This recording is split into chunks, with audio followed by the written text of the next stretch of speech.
I love this.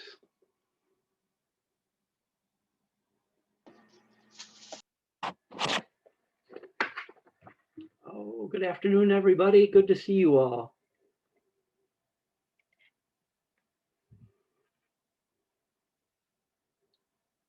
I love to see where people are. We've got people walking. We've got people outside. That's cool.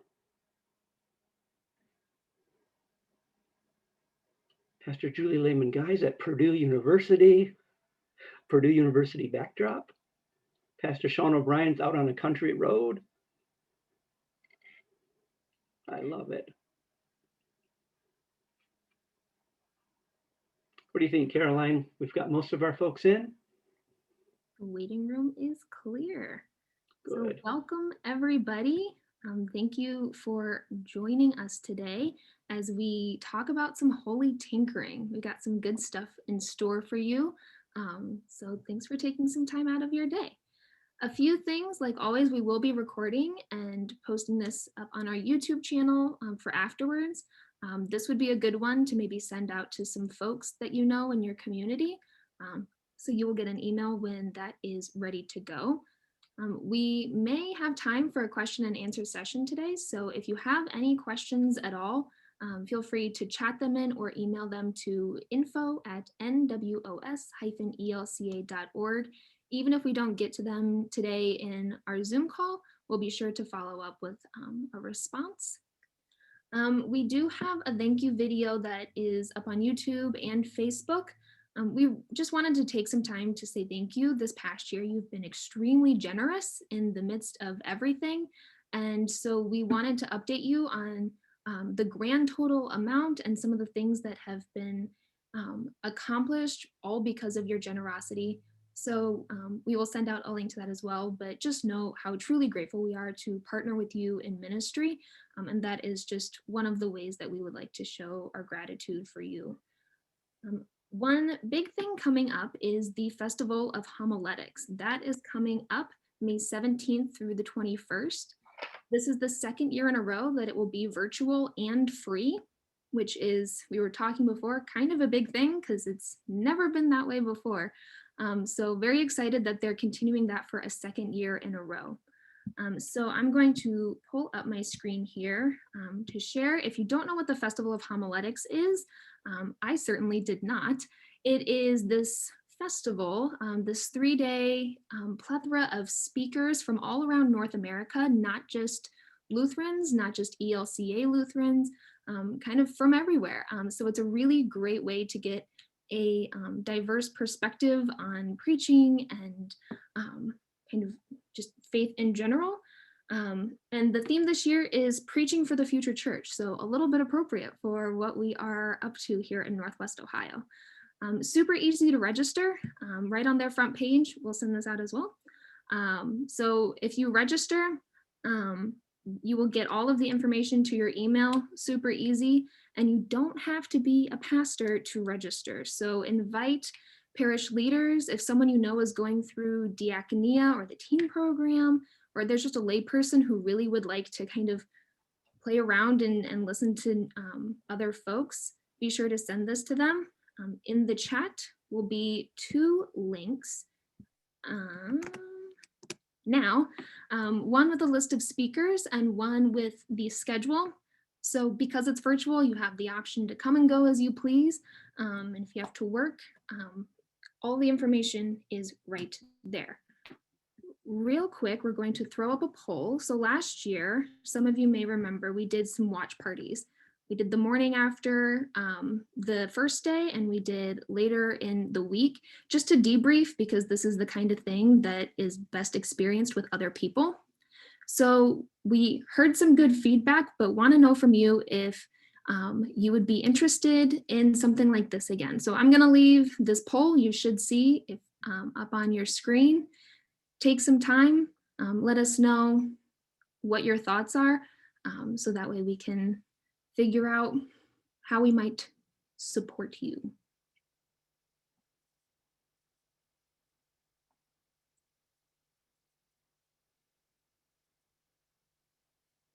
Got a good mix of answers.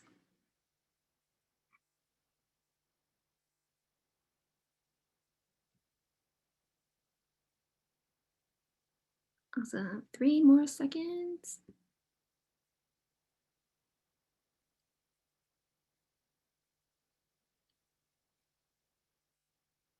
All right. Well, thank you. We will take these answers to heart and kind of move forward for those. So be on the lookout for more information both about the Festival of Homiletics and any watch parties or resources that follow. One final thing, we do have our resource survey that we sent out at the last meeting still up and available for you to take, just so we know in this new era of living in a pandemic world, how we can best support you, what kind of pivoting we might do to provide resources that would be more appropriate for you now than a year ago. So we will send out the link for that as well. So if you haven't taken that, please do, because that gives us really good insight into what our role might be as we continue partnering together. That is it for announcements. On to Bishop Daniel. Oh, thank you, Caroline. Dear friends in Christ, good afternoon. Thanks for Zooming in with us. I'm always grateful for your presence.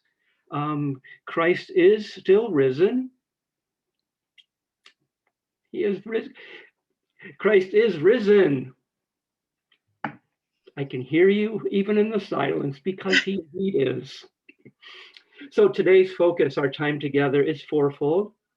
I'm going to spend some time talking about imagination and innovation, specifically around the area of sacred tinkering. Kayla and Pastor Sarah then will take over and are going to share an opportunity for you and your parish to dream and scheme as you try a new thing. As Caroline mentioned, we will devote some time at the end, if there's time, for some Q&A, and we will definitely close with a blessing. So 4 things in 40 minutes. Let's do this.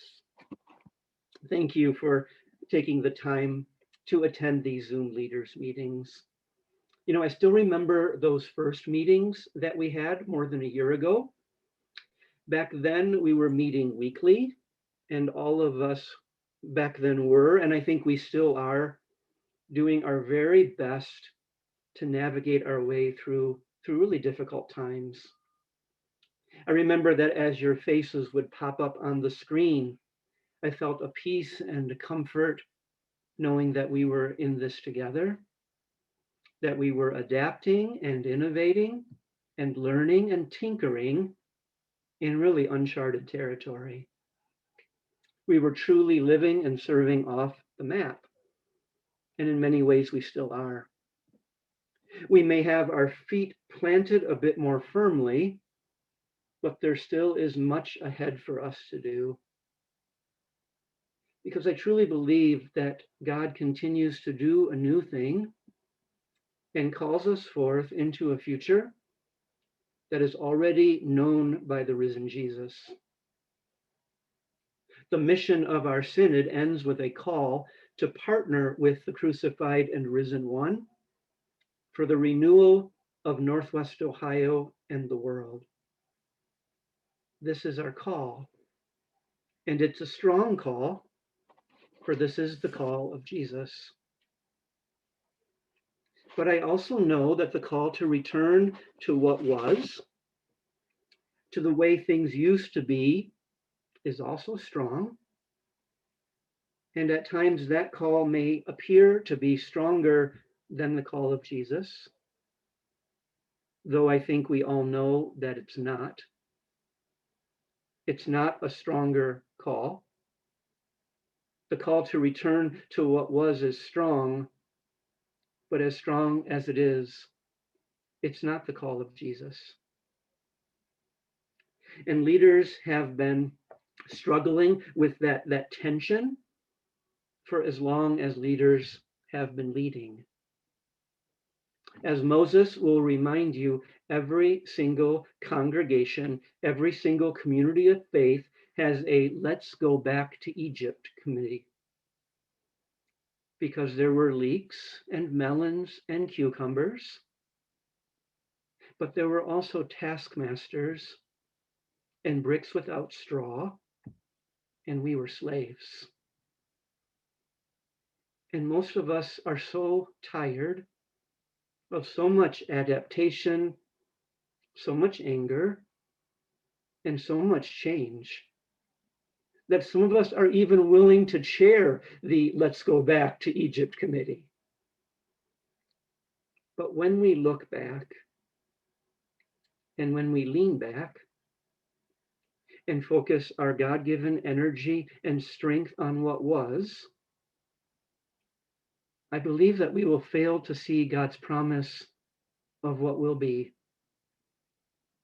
As God says to the prophet Isaiah, and I see this verse every morning in the front and back of my daily texts, behold, I am doing a new thing. Now it springs forth. Do you not perceive it? Or as the crucified and risen Jesus says from the heavenly throne, see, I am doing a new thing.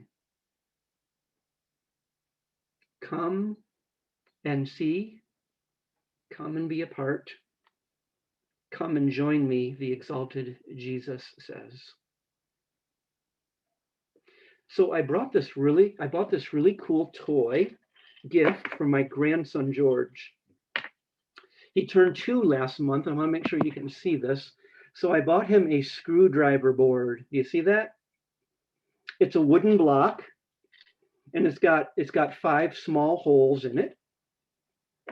And and you can screw things into it, these little doohickeys here.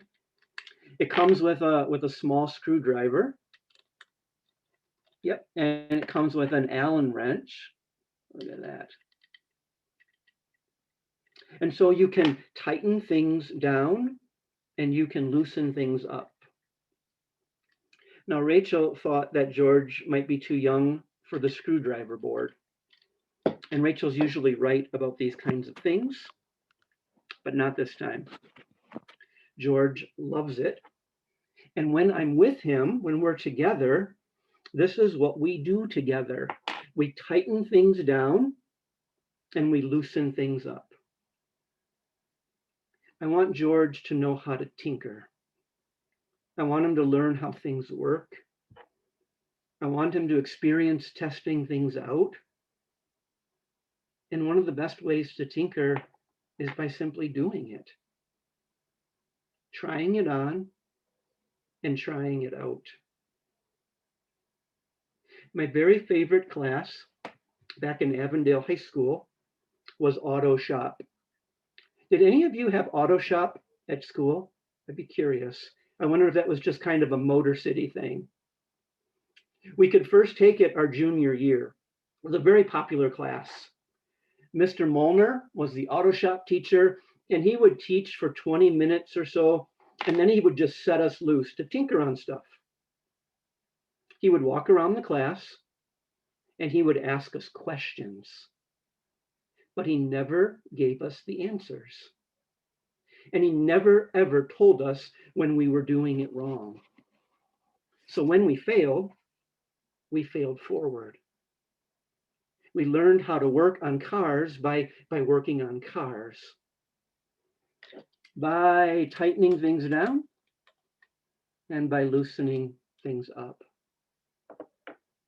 So when you hear the word tinker, who immediately comes to mind for you? If someone comes into your imagination, I invite you to take a moment and just chat that person's name in the chat feature, if you would. When you think of tinkerers, who comes to mind?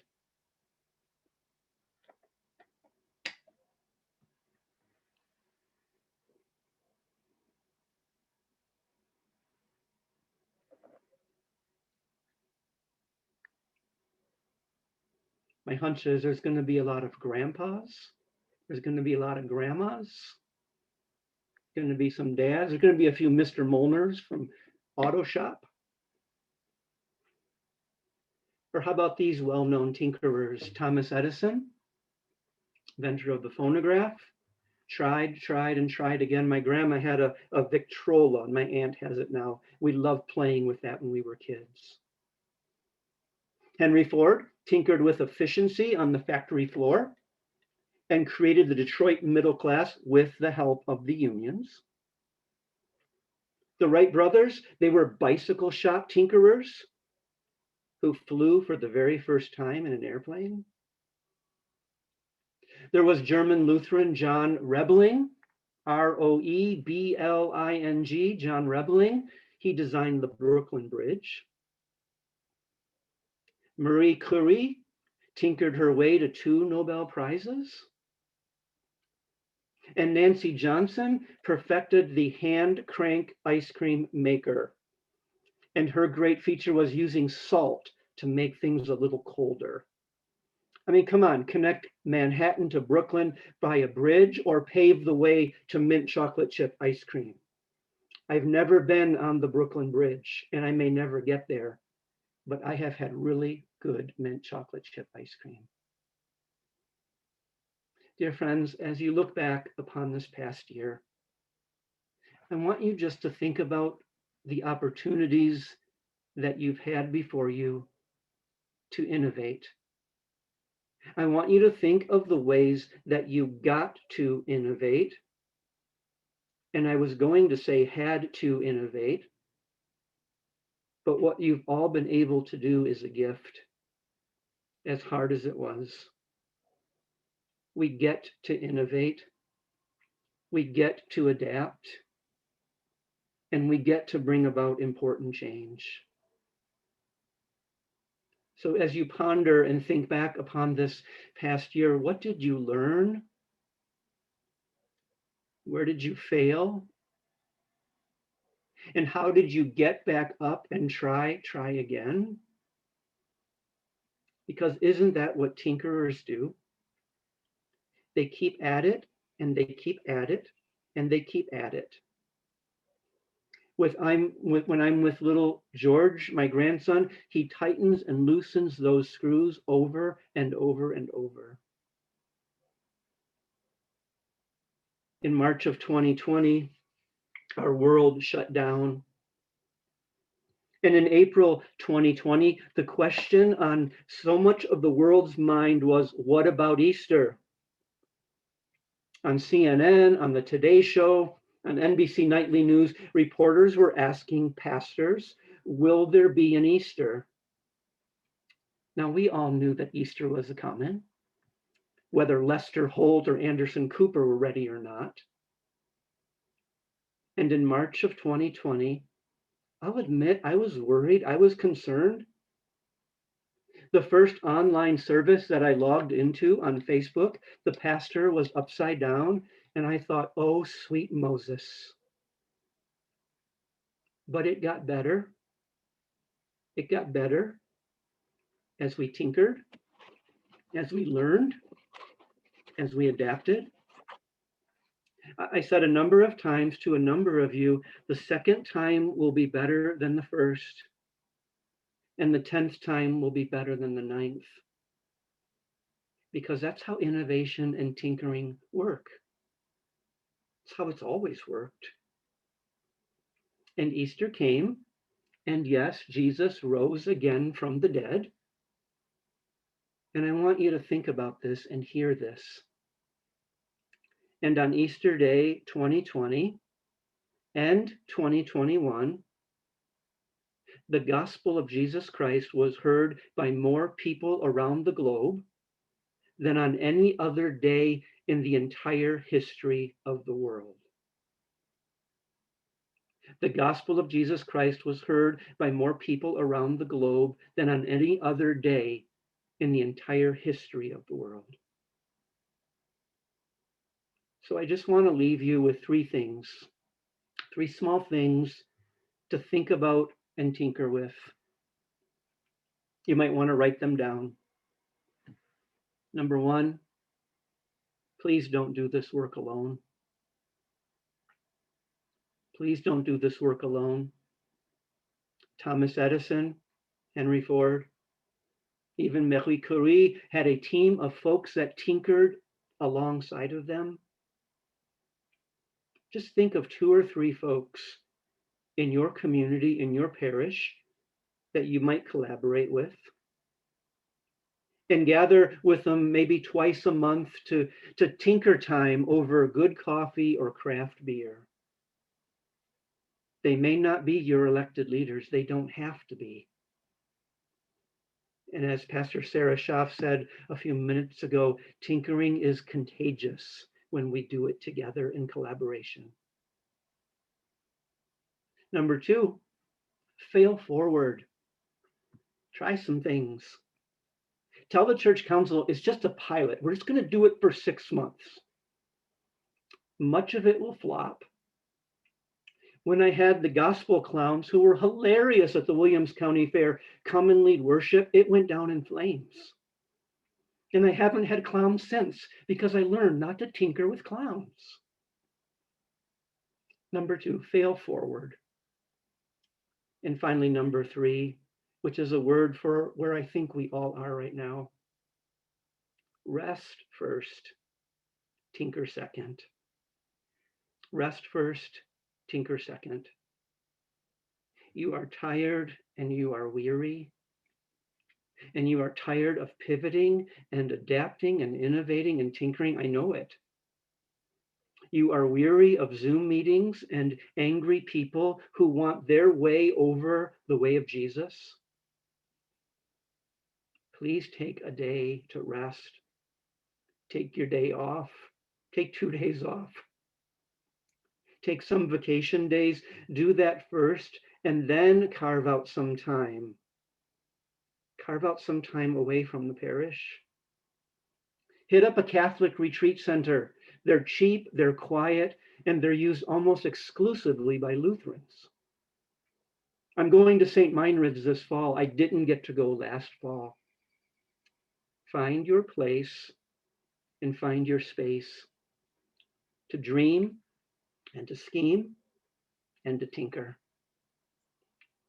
This time I'm going to invite Pastor Sarah and Kayla to share some ways of just how we might do that. So we want to make sure that you're aware of some resources that can help you in tinkering, some funding resources that can help you in tinkering, and some partnerships. So the first one that I want to just make sure is on your radar is called Open Doors, and it's a grant that's coming out through the ELCA. You've probably gotten an email about this, or you can search your emails later and you'll find it. But it is a grant that is meant to help you meet new people. So you could do bonfire cookout church, you could do host movie nights for outdoor spaces. All those ideas would be available through this grant. You can apply for anything from $1,500 to $2,500. But here's the important part. You need to apply for access to GrantMaker. If you're going to apply for a church-wide grant, it's a 2-step process. So you have to get access to GrantMaker, and then you can apply for the grant. They'll review all eligible grants, and then there'll be a lottery system which will grant them. Okay. If you have problems with your GrantMaker applying for it, you can contact me and I will call the person who deals with GrantMaker and help you get access. Okay, but it's a 2-part process. So you got to apply for your GrantMaker access, and that has to happen by May 14th. Okay, so that's the church-wide grant. Now let's give you something in Northwestern Ohio. And this is really important because the Imagining Renewal grant is a non-competitive grant, which means that we want to give you funds. It means that the moment that you apply for a grant, you're going to get a buddy, you're going to get a coach who will help you dream out the details until we can say yes. So the important thing for the Imagining Renewal grant is to put something down on paper and apply. And then what will happen is you'll be paired with a coach who will help you work out the details and help you figure out all of the things that you have to figure out until we can say yes. All right? Non-competitive grant, which is not what we think of when we think of grants. But the goal of this is to distribute funds to help people tinker and dream. All right? And we have a perfect example of how that's worked. Pastor Julie has been working with her confirmation class to write an Imagining Renewal grant, and they tinkered together and got a grant on paper that we on the committee were super excited about. And so she's going to share a bit about that.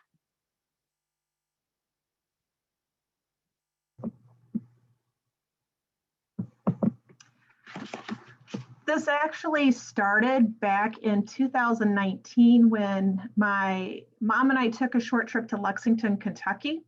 And in the middle of a cement area in the middle of downtown, the Parks Department brought all these oversized toys to the kids instead of expecting the kids go. And we thought that would be fun, but we didn't know what to do with it.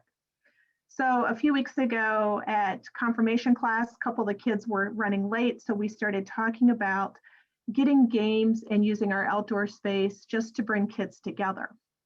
We went through our roster and found out we could have 13 high school kids, but many of them have fallen away. And so we talked about how we could pair up with them.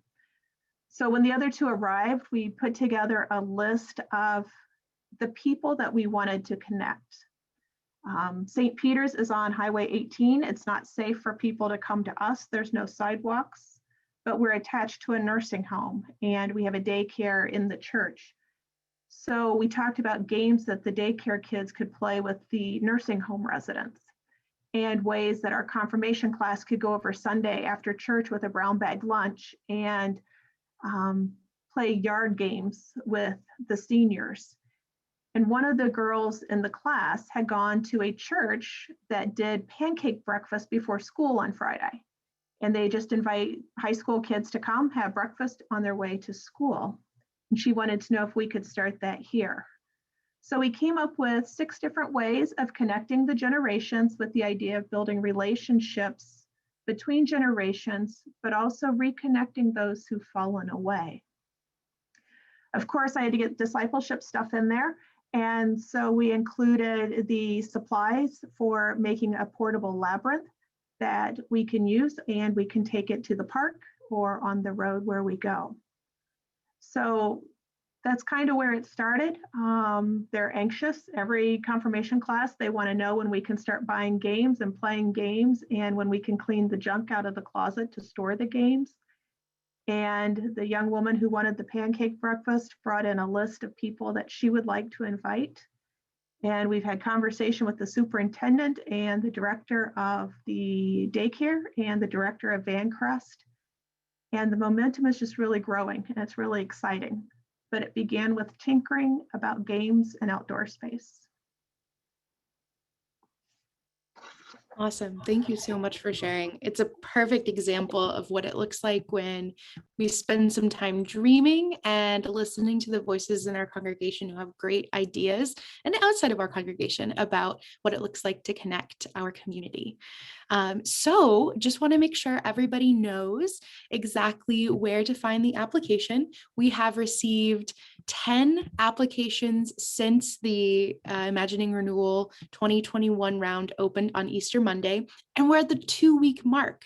So we have 2 weeks left for folks to apply. And just like Pastor Julie and her confirmation class got together and wrote up a proposal, it's as simple as that. Going to our website, you'll see the Imagining Renewal Microgrant page that has all of the information you might want. A little bit about the spirit of the grant, the eligibility. Everyone on this call is 100% eligible to apply. And then our microgrant categories of care for this year. So what's really important is that when we, as a group of coaches, a review team, gather and read an application, what we're looking for is if the project is something new, if it matches the spirit of the grant, if it meets the need of your community, and if it goes beyond the walls of your church, and if it meets one of these themes. So this year, the themes are discipleship, generosity, care for creation, and community regeneration. And I love, love, love how the confirmation class thought about community regeneration in a totally different way than we ever imagined when talk about engagement between generations in Holgate. Really, really beautiful way to interpret that. So having these up here, we thought it might be a good time just to share any ideas you might have, any questions you might have here, and just bounce some ideas around about projects you might be interested in applying to support. Everyone is eligible to apply for up to $2,000 for their project. That's higher than last year.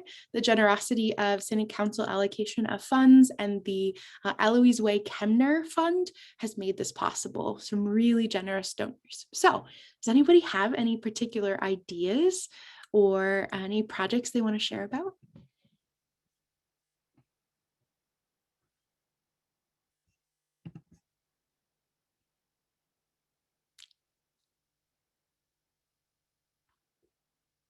Do any of these questions pique your interest?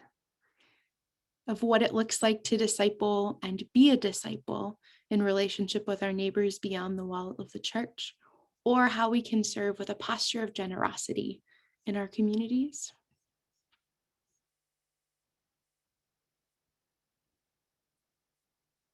Go ahead, Bishop. Oh, you're muted. I've noticed we receive a lot of newsletters from parishes. I've noticed a theme of hiking, little hiking clubs coming together, little walking groups, meeting at parks to be out, outside in safe places. I'm wondering if there might be something a walking group might want to do in terms of care of creation or for creation. I just noticed that's a theme, and I think it's a wonderful theme as the weather warms up. Would really encourage folks to be out in God's creation.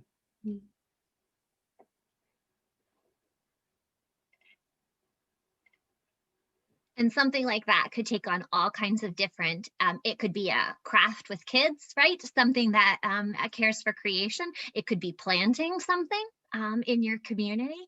You could go in all kinds of different directions about how you could engage your passion for being outdoors with something that also cares for our creation.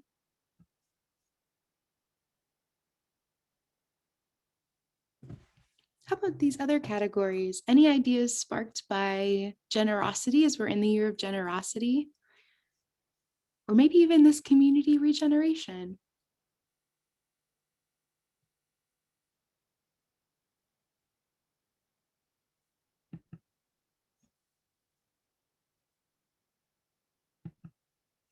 Maybe these questions would be helpful in your Tinker team that you're thinking about establishing over coffee back in the parish and outside the parish too. Oh, I see one chat. Caroline, can you read what that says? Yeah, so Pastor Cindy pointed out that the 21st century book talks about inviting food pantry folks to enjoy a meal together. And so she said she's hoping to suggest an event focusing on faith, food, and fellowship, which sounds absolutely fantastic, but also could branch out because a lot of our parishes have food pantries. So what would that look like? That'd be really cool. Absolutely. That's a great way to take something that your parish might already be doing, a food ministry, and imagine something new to branch off of that. Definitely. We sat with a congregation a while back who had noticed that their parking lot was often used for bicyclists to learn how to ride their bike. And so they were dreaming about how maybe something like that could be fed.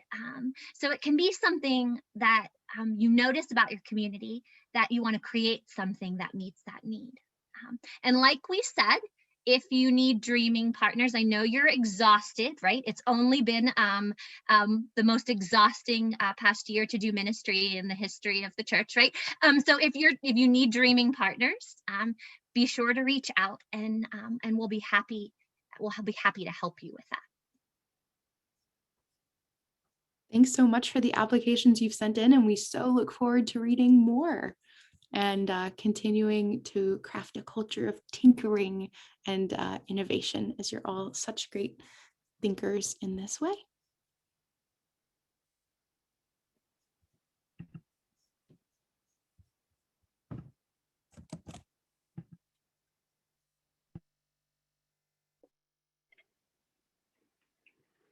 Thank you, Pastor Sarah and Kayla.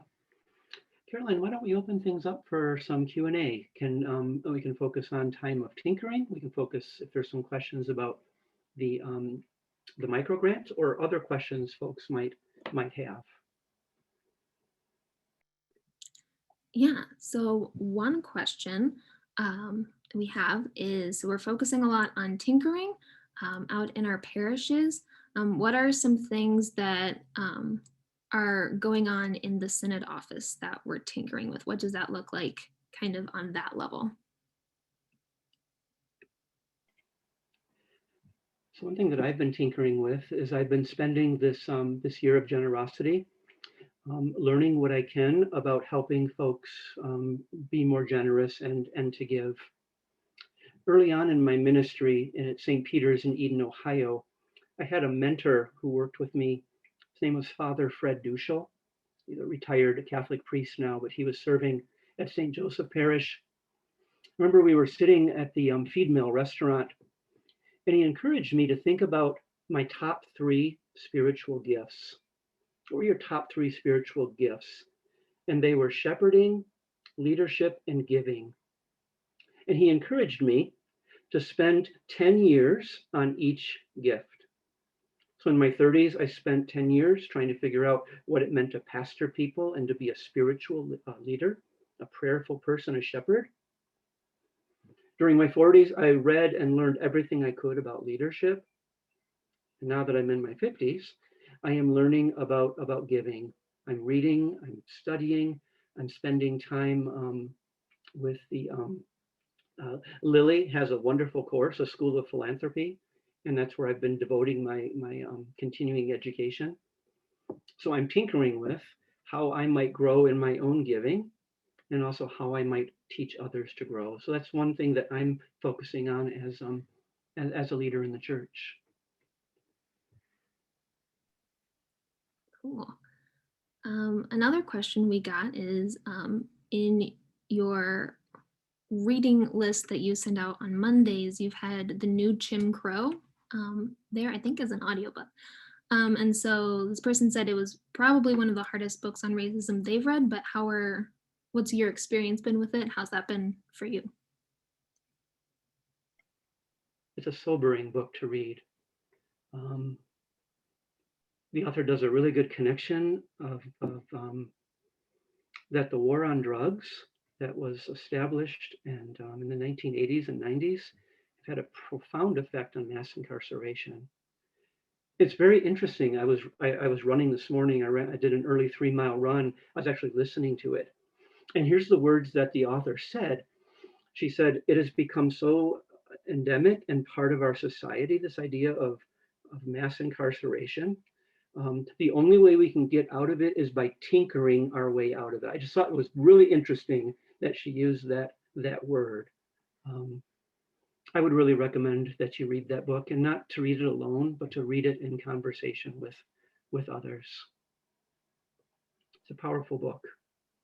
Yeah. We've mentioned a lot,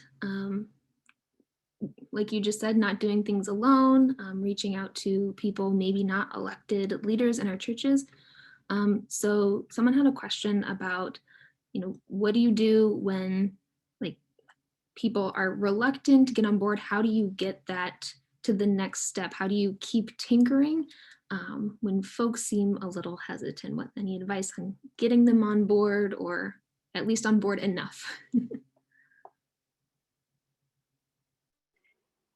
I'm going to answer that. Then I'm going to invite maybe Pastor Sarah and Kayla to chime in with me too. I think every parish, they may not always be in elected positions, but I think God puts in every parish those folks who are kind of early adopters, those folks who are open to learning, to trying new things. Again, they may not be sitting around the council table, but I would try to find those folks this last year who have been really excited to do what they can to help the pastor get up on Facebook, the folks who are really excited about thinking about and trying new things. I would spend some one-on-one time with a small group of folks like that. Meet once or twice a month over coffee or craft beer, and just ask the question, what might happen if we? and just take some time to dream with those folks. Every parish has them, even the smallest parish that's full of curmudgeons. There are one or two folks who would love to have this conversation with their pastor or deacon. Just a matter of finding them. I also think we've done a lot of talking about the why and sharing the why. Oftentimes, I think when we talk about new and emerging projects like these, we start with the logistics of building things or recruiting people or getting supplies. But oftentimes when folks, seem a bit hesitant or maybe have some tension around our tinkering, if we can really share that why and welcome them into it, oftentimes there's a level of understanding and concern on both parts. So if you can share, really this project is about getting to know our neighbors and love our neighbors better, and engaging with that why and asking them about their why and what they're passionate about for caring for the community, that sometimes can help in that process of tinkering. I also think it's important to remember that like I dream in vivid color, but not everybody does. So you got to learn how to be good storytellers.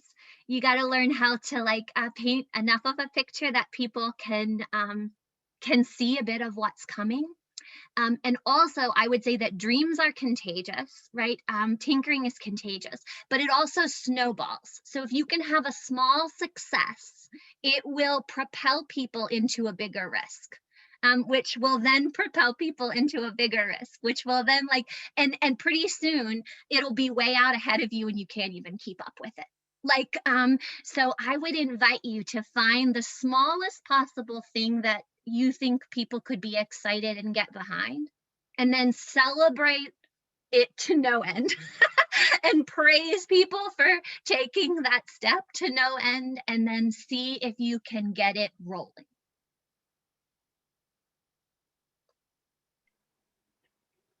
One of the hardest things to do, I think, also is to speak the truth in love. That when we are, I think I might have shared this before, in my first couple of years in this call, I would visit a parish and there was inevitably an older man, often went by the name of George or something like that, who would say to me, Bishop, I can remember when, and he would fill in the blank, a different George in every parish. We had 3 choirs, the pews were full, Sunday school was bursting at the, and those first couple of years, I just smiled and I said, thanks be to God for that. What a wonderful legacy. I'd say something like that. As I developed a little more courage, I would kindly and lovingly say, those days are gone and they're not coming back. I think the importance, and you do it lovingly, but I think it's important also to speak the truth in love. That if God's people were actually to have gone back to Egypt, it would have been a disaster. And those days in the 50s and 60s, they weren't great for everybody. They weren't great for our African American brothers and sisters, and they weren't all that great for women either, trying to serve in the church. And I just think it's important for us to remember that the good old days weren't all that good for all of God's people. And sometimes we need to speak the truth in love.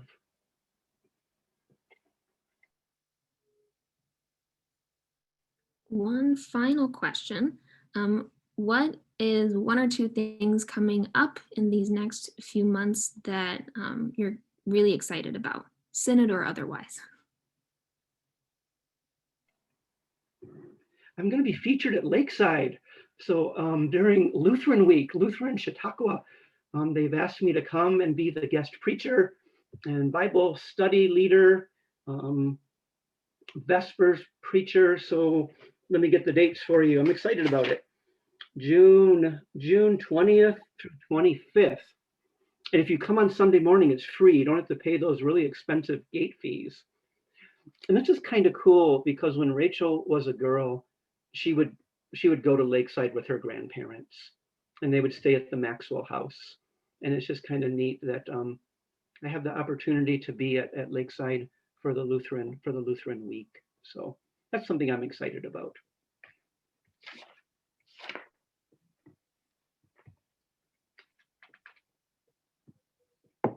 Those are all the questions we have for today. Thank you. It is good to be with you. Always good to be with you. Thank you for taking this time. I'm going to give a blessing as we say goodbye to each other this afternoon. Dear friends in Christ, and now may the Lord bless you and keep you, the Lord's face to shine upon you and be gracious unto you. The Lord look upon you with favor and give you peace, in the name of the Father, and of the Son, and of the Holy Spirit. Amen. Go in peace and serve the poor. Thanks be to God. Thanks be to God. Peace be with you all. Peace be with you too, Bishop Daniel. Thank you.